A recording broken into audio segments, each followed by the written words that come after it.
Ooh, that looks tasty.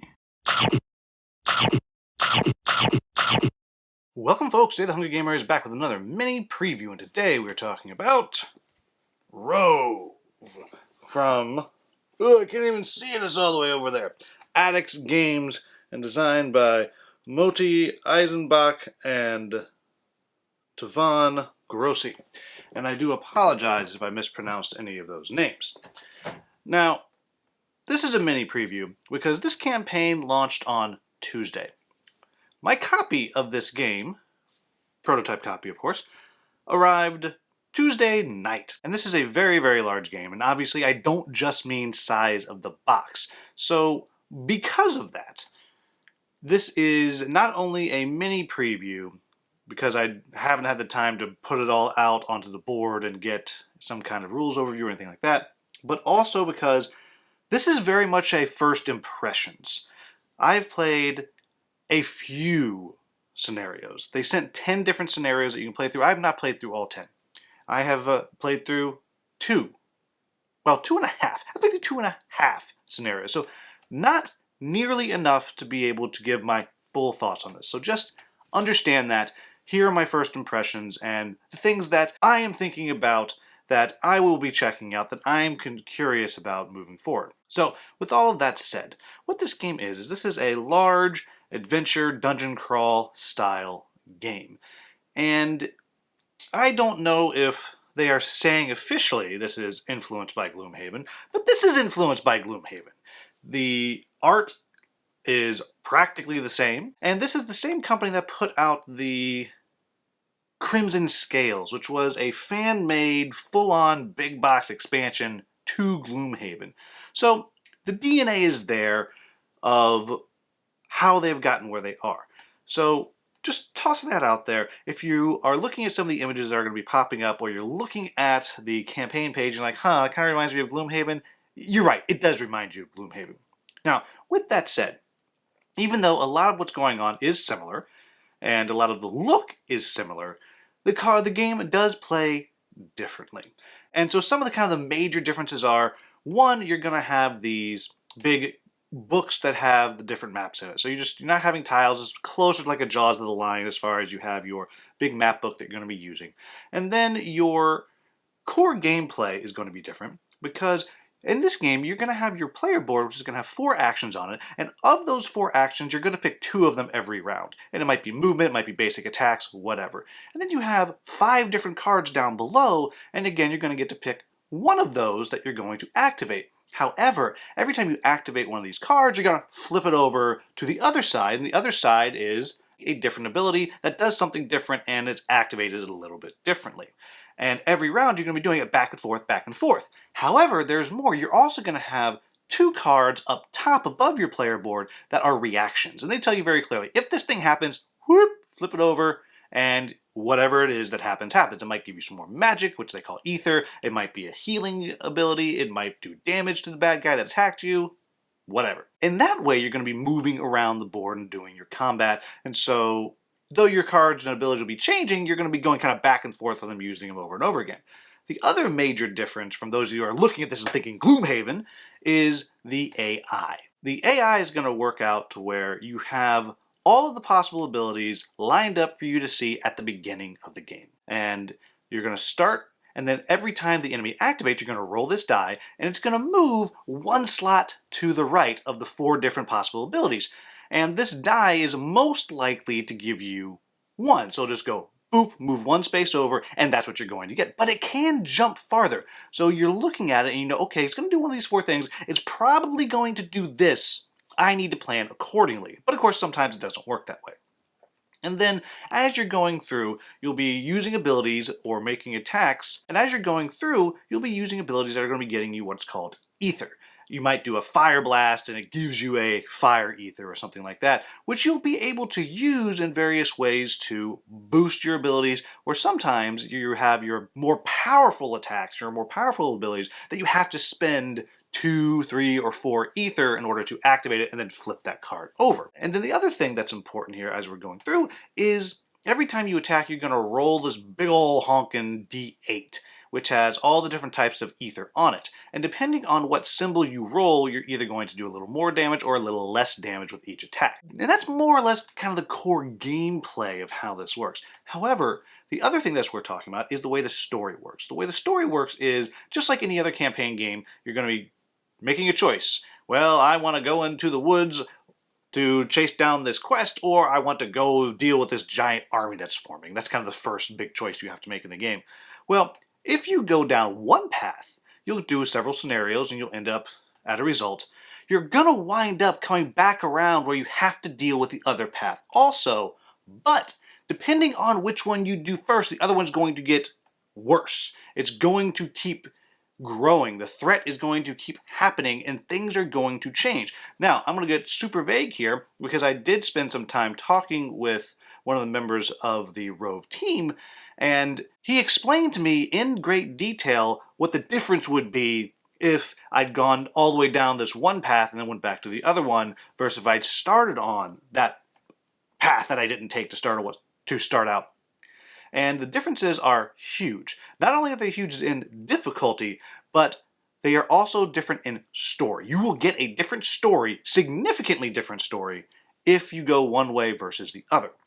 Now, that is a very high-level overview that has taken me 7 minutes to get to, but that's kind of what's going on here in this game. So what do I like about this game? And just a reminder, again, this is a first impressions. After a few plays, a lot of time reading the rules, a lot of time looking into the storybooks and all those things and the cards, yada, yada, yada.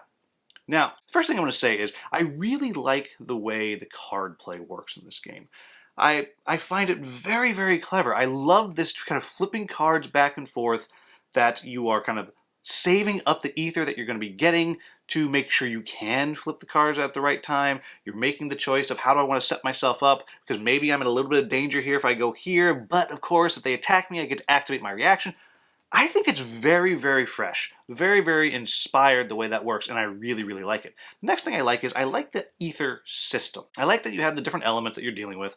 And again, it does, if it sounds a little bit like Gloomhaven with the elements, you're right, it does. But what this one does is, this one also reminds me of another dungeon crawler that I enjoyed quite a lot called Altar Quest. And with Altar Quest, you had these element dice that you were constantly rolling all the time.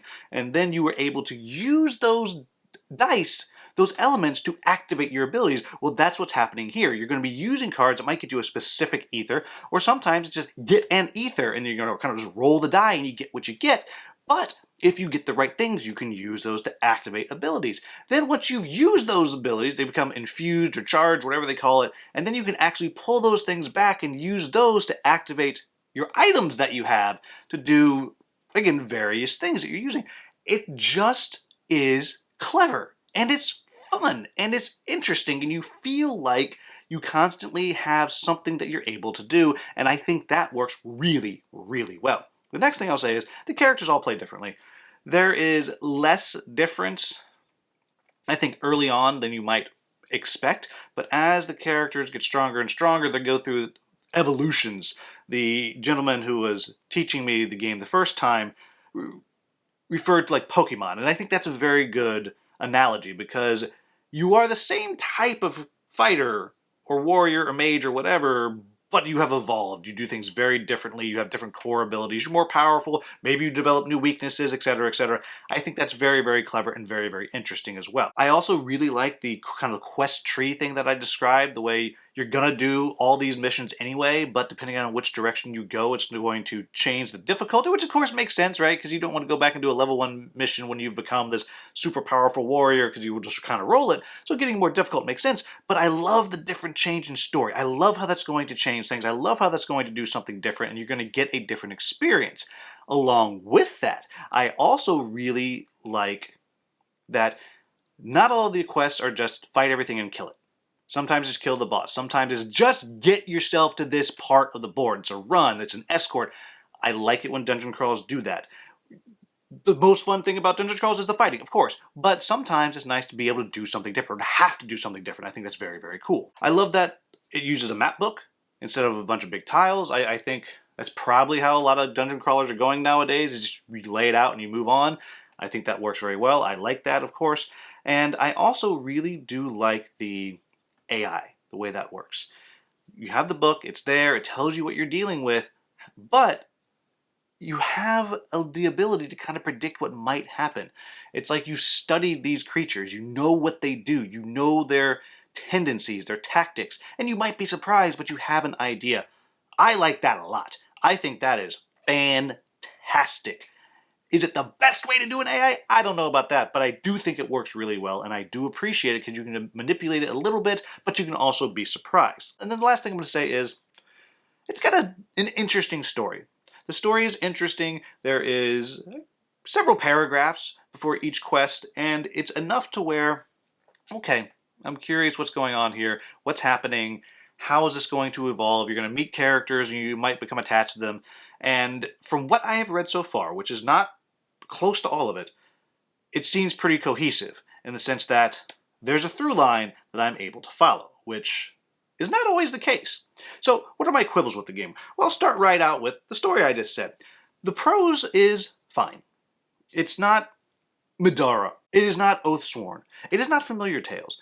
It is not Tales from the Red Dragon Inn. It's not the top tier written story as far as dungeon crawlers go, in my opinion. But also, it's nowhere near the bottom. I know a lot of people now, when you're buying your dungeon crawls and you want, if it's got story, you want it to be impeccable story. This is not impeccable story. It's a solid story. It does the job. And that might not be what you're looking for. Next thing I'm going to say is, and this I think, and I don't always mention other games when I'm doing a preview of something. However, I'd mentioned Gloomhaven several times, and I think it's apropos here because it looks like Gloomhaven. The box is almost the same size as Gloomhaven. It ain't Gloomhaven. And you're going to get those flavors of it, but I just have to be clear, if you are here because like, ooh, more Gloomhaven, it's not Gloomhaven. It might be trading on that success a little bit. It doesn't play the same. It looks kind of the same. It has things that are reminiscent. It ain't Gloomhaven. Don't come here thinking it is. Next thing I'm going to say is, the only real gameplay quibble that I have is, early on, you just feel like you're dinking and dunking and you're doing tiny bits of damage and then you're rolling the die and sometimes you wind up doing nothing. Sometimes you wind up doing a lot more, but this is a game that does not have what a lot of modern dungeon crawlers do, like it or hate it. I happen to like it or hate it, where you can roll the dice, play your ability, and do nothing. And a lot of people don't like that anymore. A lot of people are like, yeah, whatever, that's how it works. Back in my day, you could roll your dice and get nothing, and we liked it. And it's true, we did like it, and we do like it, and I still like it in some of my games, but that is a little bit opposite of what a lot of dungeon crawlers are doing. Sometimes you're going to roll a dice, you're going to get absolutely nothing. And then the only other thing that I'm going to close this off with is, the box is huge. It is huge. I mean, I've showed this to you right here. That's pretty close to a Gloomhaven size box. Maybe it's a little bit thinner, but it's massive. So this is another big box, take up a lot of space on your shelf, gonna cost a lot in shipping game. And though it doesn't take up as much space on the table as, say, a Gloomhaven does, it is substantial. Even as you're just looking at the AI book, it's a big old book. I wonder if that maybe couldn't be a little bit smaller, but it's a big old book. All the stuff is still fairly big, which, again, it is what it is, but just understand, you're going to have another Gloomhaven, another Oathsworn, another Dungeon Universalis or Madara-sized box that's got to go on your shelf somewhere. But there you have it, folks. All in all, I was far more pleased by this than I thought I would be. I won't lie, I did go into this thinking it was going to be a retread of Gloomhaven, and I went into it honestly because Wes Todd told me it was fun and said I would like it. And I said, okay, I like you, Wes. If nothing else, I'll spend time with you on TTS chatting.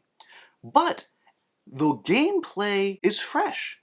It's fun. It's interesting. The story is good enough that I want to kind of find out what's going to happen. And I really do like the way the story going back and forth between the different things you have to do works and how it changes and what you're going to experience. I think there's a lot of promise in this game. I think it is one that just makes sure as you're looking at it, you need to know, is this the type of big time, spend 50 hours or more, taking up all the space on a shelf game that you want if you are a big dungeon crawler fan. So, but as I said, all in all, very, very good first impressions of this game. So there you have it, folks. As always, if you found this video useful, please like, subscribe, share, maybe become a channel member. As always, thank you so much for watching. Have a wonderful, wonderful day.